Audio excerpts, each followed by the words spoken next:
Bonjour à tous. Dans cet audio learning, nous allons voir comment transformer un simple prospect en client convaincu. Quelles sont les 7 étapes d'une vente ? Comment répondre à une objection ? Comment conclure un rendez-vous ? Avec Hervé, nous vous dévoilons les clés d'une présentation commerciale réussie. Chapitre 1, la préparation du rendez-vous client. Bonjour Hervé. Salut César. Alors Hervé, quelles sont les 2 plus grandes qualités d'un bon vendeur ? Excellente question mon cher César. Je dirais il y a 2 qualités indispensables pour être un bon commercial, un bon vendeur.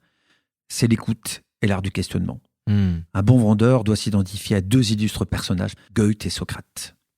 Goethe qui est l'art de l'écoute, l'écoute active, l'écoute à profondeur, l'écoute sincère, pour récupérer un maximum d'informations. Et Socrate, c'est l'art du questionnement. Avec ses élèves ne pouvaient lui adresser la parole, il était leur maître, qu'à travers des questions. Jamais d'affirmation, toujours des questions, pour être curieux, apprendre, grandir. On questionne son client pour mieux le comprendre, c'est ça ? Absolument, c'est indispensable. Les gens qui pensent qu'un bon commercial, c'est quelqu'un qui a la tchatch. Les gens qui pensent qu'un bon commercial, c'est le commercial qui prend la parole, qui parle toujours en permanence. Surtout pas. Un bon commercial, c'est quelqu'un qui observe, qui écoute, qui questionne. Et seulement après, il propose les bonnes solutions. Il y a un côté tacticien. Il y a un peu de tactique, ouais. Alors aujourd'hui, dans ce premier chapitre, on va parler de la préparation du rendez-vous commercial.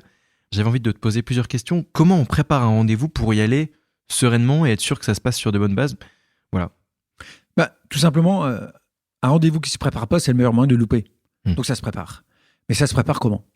Et là, je vais te donner quelques tips, sachant qu'il peut y en avoir d'autres. Déjà, quand je vais à un rendez-vous, j'ai un objectif. Qu'est-ce que je vais faire ?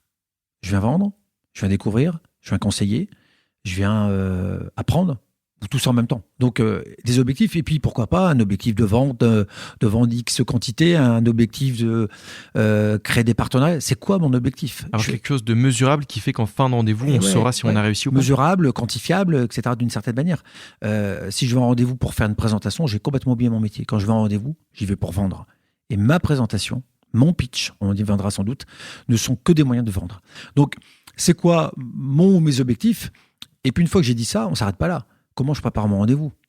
C'est quoi l'historique avec mon client ou mon prospect ? Quelles informations je peux récolter sur son site corporate, sur les actualités diverses et variées ? Mon dress code ? Comment je vais là-bas ? C'est quoi les transports en commun ? Etc., etc. Donc, comprendre le client avant même de le rencontrer. Le plus possible, ouais. Donc, l'indispensable, c'est l'objectif, comment je m'y prépare, comment je m'entraîne. Il y a certains rendez-vous qui vont nécessiter de l'entraînement. Un rendez-vous à fort enjeu quand il va en centrale ou devant 2-3 acheteurs, si je ne m'entraîne pas aux potentielles objections. Imagine, je vais te voir en rendez-vous et puis je ne vais pas identifier les objections que tu risques de me faire. Au moment où tu vas me poser l'objection, je vais m'écrouler, je vais bafouiller, je vais trembloter. Comment tu fais toi, tiens d'ailleurs, pour identifier les objections ? Est-ce que c'est quelque chose que tu travailles avec tes équipes ? Tu fais des simulations de rendez-vous ? Absolument. Ouais. Les objections, c'est comme le pitch, c'est comme plein d'autres sujets, ça se travaille. Il n'y a pas de secret, il y a des approches, on va le voir tout à l'heure. Il y a des techniques, mais si la technique, la théorie n'est pas associée à une pratique régulière, le jour où l'objection elle me tombe dessus, hop, je panique, je sue, je réponds par une affirmation et je me lourde. Donc, il n'y a pas de secret. Un bon commercial, il a de la tactique, c'est structuré et il s'entraîne. Donc, tu t'entraînes avec des collègues qui jouent parfois le rôle d'un client qui peut être soit hostile, soit indifférent, soit au contraire très enthousiaste aussi, parce qu'il faut savoir aussi accueillir un enthousiasme qui parfois est un peu débordant. Et... Nous, il y a un jeu qu'on s'amuse à faire, c'est qu'on est 4-5, tous passionnés de commerce, et on va mettre sur des petits bouts de papier des objections, des classiques. Et puis après, on pioche, et quand on pioche, on doit traiter immédiatement l'objection. Si tu n'es pas bien préparé, tu la loupes.